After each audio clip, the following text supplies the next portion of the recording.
Indian President. Hello everyone, खुलुमबाय नोंथांमोनखौ बेसेबा गोबावनि उनाव आंनि दिनैनि बे ब्लगावहाय बरायनाय थाबाय। जा गोबाव जाबायमोन ना आङो भिडिअ बानायैया, ओमफ्राय दा आङो दिनैहाय मोनसे स्पेसियेल डे आंनि थाखाय, आं बेखायनो भिडिअ बानायदों। अन्नानै नोंथांमोना भिडिअखौ नायलांबानो जाबाय आरो। मा बिलाय मा खालामनो नागिरदों नोङो?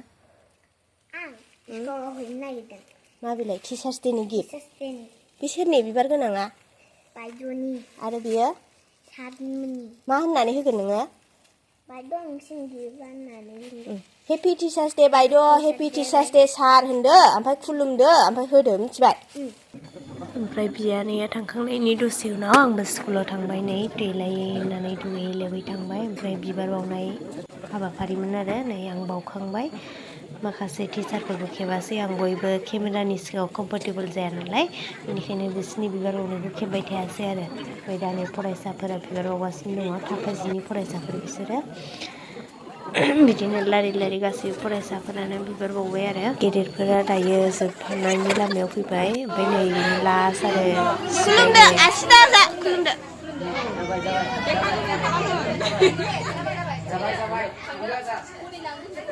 बिबार बावनाय हाबाफारिया जोबखांनायनि उनाव दायो नै जोङो डक्टर सर्वपल्ली राधाकृष्णन सारनि नामावहाय माबा केक हानो नागिरबाय दायो।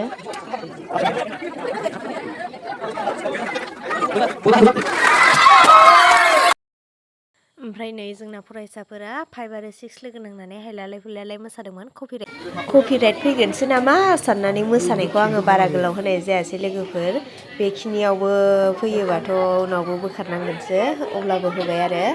ओमफ्राय दा नै फरायसाफोरनि मोनसे मोसाखांनायनि उनाव जोङो फोरोंगिरिफोर गासैखौबो फरायसाफोरा मान होनो नागिरनायलाय जोङो बिदि सारि गसंनानै थाबाय आरो। दा फारि फारि खुलुमलांबाय, गेदेरफोरनिफ्राय उन्दैसिमहालागै लारि लारि बिसोरो मान होसिगोन आरो फोरोंगिरिखौहाय नायलांबाय थाबानो जाबाय। नैबे थाखो 10नि फरायसाया आंनो आर'नाइ गांसे होदों आरो। थेंक इउ स' माच खन्थाइ। दिनैनि ब्लगाव भिडिअफोरा एसे अबेबा उल्था अबेबा फाल्था जालाजोब्बाय दे। केमेराया आंना फरायसाफोरासो खेबनानै होदोंमोन ना, ओमफ्राय ओंखायनो बिदि जालाबायबाय। अब्लाबो नायगोन होननानै आसा खालामबाय नोंथांमोनखौ।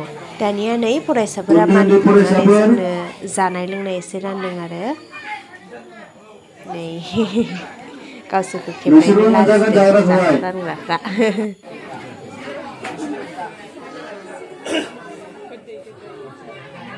आयु आंहा गुजुनाया बारा जासिगोन गोदै गोदै जानानै।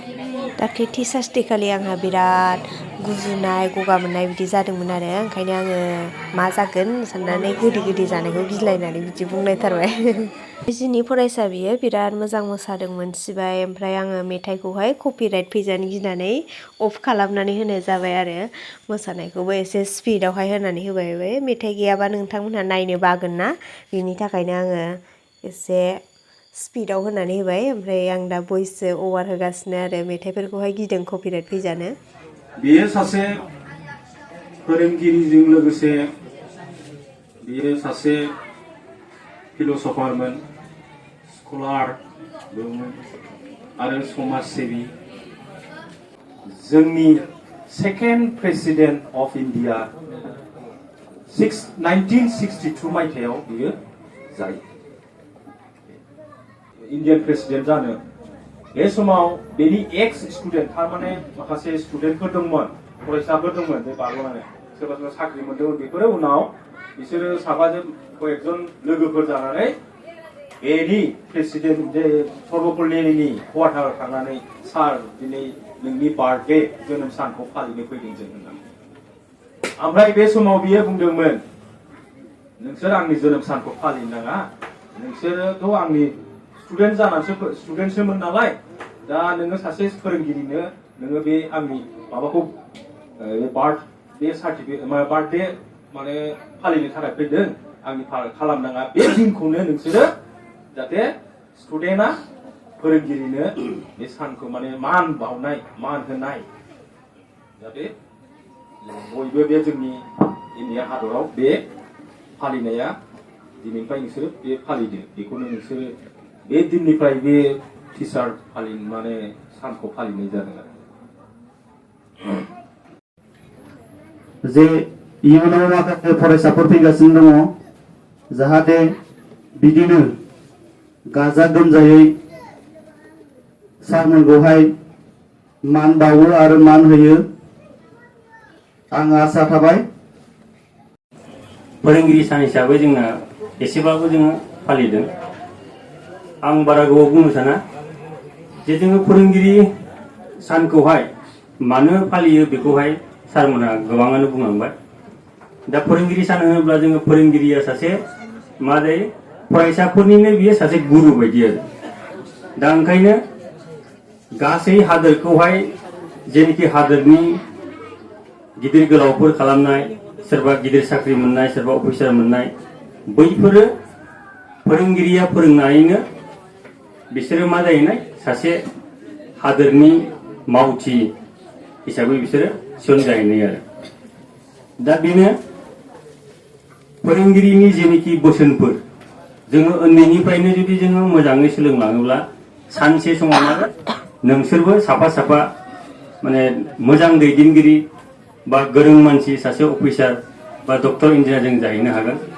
मानोना दिनैहाय नोंसोर जुदि नैबे इउएन एकाडेमियाव फरायनानै सासे फरायसा जादोंब्ला दिनैनि फरायसा नोंसोर मा जाहैगोन उनावहाय गाबोननि नोंसोर साफा साफा दैदेनगिरि जाहैगोन आरो होनानै बयबो सोलोंनांगौ जाहाथे नोंसोरबो इयुनावहाय साफा साफा मानसि मोजां जाहैनो हायो बिनि थाखायनो आं खावलायबाय ओमफ्राय आङो मेथाइफोरखौहाय एसे होनानै हगारनायदोंमोनबो आरोखि ओमफ्राय कपिराइट फैनायनि थाखाय आङो दा मेथाइफोरखौहाय अफ खालामफिनजोब्बाय ओमफ्राय नोंथांमोना स्टेपखौ नायनानै बुजिनो हादों जानांगौ बियो मा मेथाइ बिसोरो थाखो 4नि फरायसाफोरमोन आरो मोजां जादोंमोन मोसानाया मुङा मिस सिमनजुलि ब्रह्म गिबियावनो मानगोनां सार मिस आरो आंनि आंगो लोगोफोर आरो फंबाय बिनानावमोननिसिम सानजौफुनि गाहाम हामलायथिखौ आं बावहरग्रोनाय जाबाय दिनैनि गोथार समाव फोरोंगिरि सानजों लोब्बा लाखिनानै आंनि लिरनाय खन्थाइ आं बेखौ बयनिबो सिगाङाव आवरायना दिन्थिनो सानो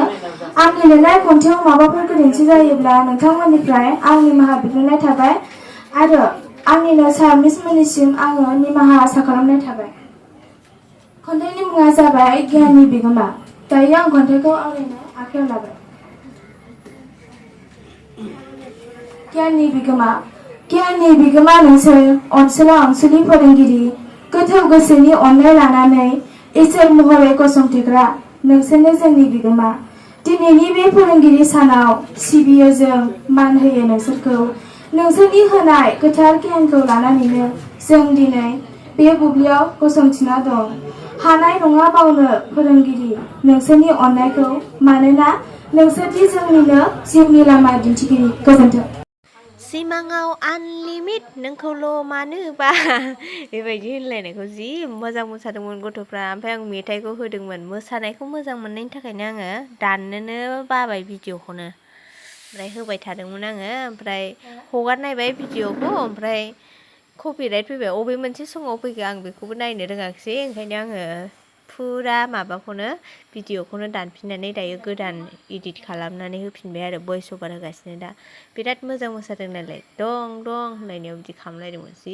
मोजां मोसाखादोंमोन गथ'फ्रा थाखो 4नि ग्रुप हानजा आरो बिसोरो मोजां मोसादोंमोन सिबायफोर नै जि मोजां स्टेपफ्राबो गोदान ओमफ्राय गोसोआव थाजोबखादों मोजांथारमोन आरो ओमफ्राय आं होनो हायाखिसै होमबाबो नायदो बिदिनो इयुनाव मोजां जाथों दा आंनि बिब'निफ्राय बिदिनो गोसोनिफ्राय अननायखौ जासिनाय जाबाय गोजोन्थों जोंना फोरोंगिरि सानखौ मानो खुंनाय जायो मानो फालिनाय जायो जोंना दहायनो सारमोन मिसमोना सुंद'यै बिबुंथि लाखिनानै मोजाङै खोन्थालांखाबाय दा जों ओमफ्राय नैबेबो जा मोजां मोसादोंमोन आरो ओमफ्राय आङो बेखौबो आरो माबाखौहाय मिउजिकखौहाय अफ खालामनानै होलायबाय नायदो होमबाबो नोंथांमोना दसे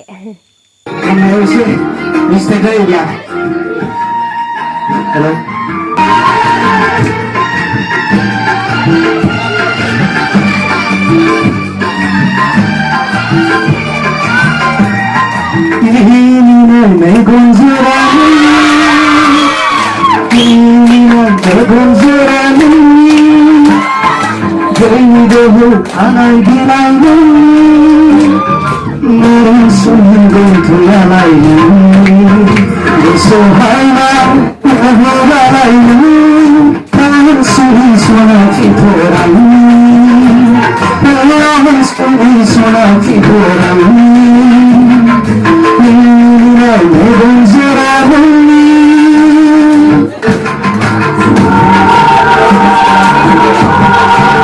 गावसोरनि केन्डिडेटफोरा जोंनि जाबा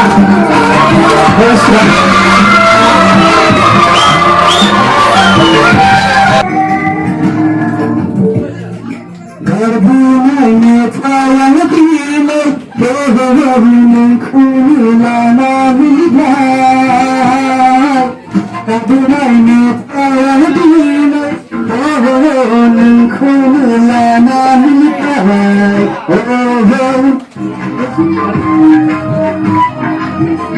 जाखांबाय आंखौ दिनै मानोबा गले गले गोरबोआ गावसाफिनबाय जाखांबाय आंखौ दिनै मानोबा गले गले गोरबोआ गावसाफिनबाय मिनिनाय मेगन जरा नोंनि दैनि दोहौ थानाय बिलाइ नोंनि नारें सुनि गन्थंआलाय नोंनि गोसोहायना महरालाय नोंनि आं सुनि सना फिथरानि आं सुनि सना फिथरानि मिनिनाय मेगन जरा नोंनि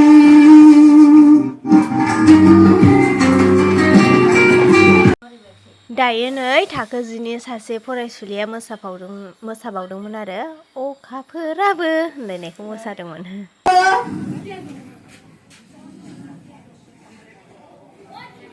मेल जोबनायनि सारमोन मिसमोनखौ नैबे जोंनि साइनासालियाव फैनानै दोंसे जोबनायनि थाखाय नायनो थाखाय मोसानो थाखाय खावलायनाय जाबाय। दा फरायसा बिथांमोना बयबो मोजाङै नायदो।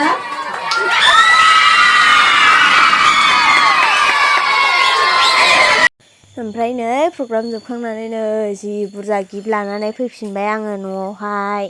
ओमफ्राय भिडिअफोरखौहाय माखासे बानायजोबनो मोनासै आरो जाखिनि एसे क्लिप्सफोर लादोंमोन बेखौनो ज' मिलायनानै होनाय जाबाय आरो।